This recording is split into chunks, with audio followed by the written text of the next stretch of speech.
All right, everybody. Good afternoon on this Wednesday. Hope you guys are doing well and a little bit later than usual, but nevertheless, we are doing our look at college football prospects from the last week of college football, focusing on certain positions. I think we need to have a little bit of a conversation about the positions that I've chosen because things have shifted over the last month plus for the Seahawks, I think, and we may need to factor that in, but for this week, we're going to keep things the same. Next week, I'm just going to go ahead and say it. I'm thinking about not doing quarterback anymore. Let me know what you guys think down below about that, because I think it's become very questionable to talk about this team drafting a quarterback next year when Sam Darnold is playing at the level that he is. So I'm thinking about not doing quarterback and instead maybe integrating linebacker, because that's become a need. So let me know what you guys think about that. Back in 60 seconds. All right, guys, let's take a minute so I can tell you guys about Sleeper. I'll tell you a little secret as well. It's more than just a platform for fantasy leagues. This year, millions of users have enjoyed playing fantasy sports on Sleeper, but there's so much more to it. You have live stats, real-time updates of all stats. You have a news feed with lightning-fast updates on players and teams, and a real-time chat where you can engage with other users about plays, performances, games, all kinds of stuff during the sports season. So download Sleeper, experience it for yourself, and don't forget to use my promo code SBN to get up to a $100 match on your first deposit, and pair that with their new promo that will give you a free $20 entry, no deposit needed. So you can use both of those promos. Terms and conditions apply. See Sleeper's terms of use for details. Currently operational in over 25 states and going. So check out Sleeper today and use those promos. All right, welcome back. So, yeah, with the way our current quarterback is playing, I don't know how drafting a quarterback can really be a high priority for the Seahawks right now when, even though I don't believe in Milroe, and I think that there's a very high probability that Milroe's never anything in the NFL, it's also something that is going to be allowed to play out over the course of at least a couple years. So I don't know. I'm thinking about maybe just scrapping the quarterback section, but it is fun to talk and talk about and look at quarterbacks. So I'm not sure yet, but let me know what you guys think down below. So let's do quarterbacks this week. It wasn't a great week, but there were some surprise big performances, including one that I find to be very fun. So let's start with Carson Beck of Miami. He's really found himself in Miami. 20 of 27, 241 yards, 4 touchdowns, and he's leading a really good squad. 74.2 PFF grade, not amazing, but also indicative of a very good player so far. So he's fighting his way back into, I'd say, day 2, and there was a point in time where people thought he was a day 1 pick, so maybe he can get back to that. I don't know. Nico Iamaleava, I thought I was going to have him here all the time this year, but he's been terrible until this last week. Iamaleava of UCLA beat Penn State in a major upset. 166 yards passing and 2 touchdowns, which doesn't sound that great, and it's not. But then he ran for 130 yards and 3 touchdowns, and you see the Nico experience, right? This is the idea behind Nico Iamaleava. He's Randall Cunningham. He could be that kind of talent in this league. He could be that kind of dual threat. Not putting it together overall at UCLA so far, but 91.5 PFF grade this week against a supposedly very good team in Penn State. So what else do you want? Sleeper guy here, day 3 guy, Luke Altmaier. He's the day 3 quarterback right now that is consistently standing out for me for Illinois. 19 of 22 for almost 400 yards. That is insane efficiency. That means you're hitting the ball down the field constantly. Only 1 touchdown, 8 carries for 3 yards, so that's whatever, but 22 attempts, 390 yards is kind of insane. 82.5 PFF. Cade Klubnik.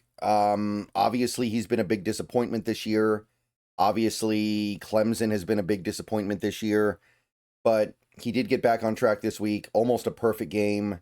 24 attempts, 22 completions, 254 yards, 4 touchdowns. I mean, I'm not going to say he's back, but let's not let a bad month of football make us completely forget what Klubnik was supposed to be coming into this season and what he could still be for an NFL team down the line. 81 PFF grade. I think they played North Carolina State, which is not, they're not a good team, but they're certainly not some pushover Tennessee Chattanooga type team that Klubnik gets to just pad his stats against. So it means something. Final guy is going to be Sawyer Robertson for Baylor, although it kind of feels cheap to put him on this list because he has such an easy path to throw for big stats because that's the Baylor offense and that's what they do. And I don't know how indicative it is of him being a good pro prospect, but he's probably going to get drafted at this point. Bryce Petty got drafted, so I'm sure Robertson will. 345 yards on 39 attempts, 2 touchdowns and a pick, 3 carries, 2 yards, 78.2 PFF grade. Baylor wins a shootout. Very competitive game. And that's it for the quarterbacks this week. A lot of the top guys were off. Some of the top guys didn't play well, like Arch Manning had another pretty bad game. So at this point, I don't even think he's going to come out next year. So that's kind of moot. But moving on. Running backs. It was a pretty good week for running backs overall. There's one new name here. A lot of these guys we know about, though. LJ Martin of BYU, one of my favorite day 3 running backs so far.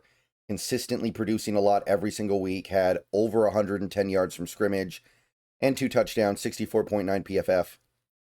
Not his best game, but he's consistently giving you 100 yards on a BYU team that is not exactly stacked. Jeremiah Love of Notre Dame. He's been here a lot as well, but he gave you another, again, over 110 yards, 17 touches, 1 touchdown. He did fumble, but he didn't lose the fumble. So, I mean, it happens, right? 77.3 PFF grade. So, I think that Love is probably still running back 1 in this class, although this next guy's coming for him. But I imagine Love, I don't think he's going to be a first-round pick, but he's got the best chance of any running back of being a first-round pick right now. Jonah Coleman is also making a play for it, and if he continues this kind of production, and it was a weird week for him for UW. He only had 57 yards rushing, and it was only like 3 yards a carry, basically. But he did have a touchdown, and he had 8 catches for 47 yards, so he actually did get to his 100 yards from scrimmage. It just slightly unconventional, 72.3 PFF grade. So I think that Jonah Coleman is pretty clearly a day 2 pick at this point. And he may end up making a play for running back 1 when this is all over. Like, he's been the most productive running back in college football so far. And he even ran pretty decently against Ohio State. So it's not like he's just doing it against weak competition. Speaking of Michigan, Justice Haynes makes the list again. I feel like he's done it every week he's played. 117 yards, 2 touchdowns, 70.6. And remember, okay, I keep saying it, but it bears repeating. Michigan does not have some high-flying passing attack to take the pressure off of him. Haynes is being asked to carry the load, and he's doing great. This final guy is a new guy, and he's got a great name. I don't know what his real name is, but Hollywood Smothers from NC State. The Wolfpack, I believe they are. He had a very interesting day in that he only touched the ball 6 times, but he had 160 yards. 4 carries, 123 yards, and a touchdown. Caught 2 passes for 30 yards and a touchdown. And his long carry of the day, I think, was only like 57 yards or something like that. So it's not like he had a 99-yard run for a touchdown, and it just feels like a fluke. No, he was a big play magnet, 90.4 PFF. Okay. That's it for this week, guys. That's quarterbacks and running backs. Let me know what you guys think down below. Let me know what you guys think about scrapping the quarterbacks. It's just one of those things where I don't want to spend time on something that won't possibly matter for the Seahawks this offseason. See you guys later. Go Hawks.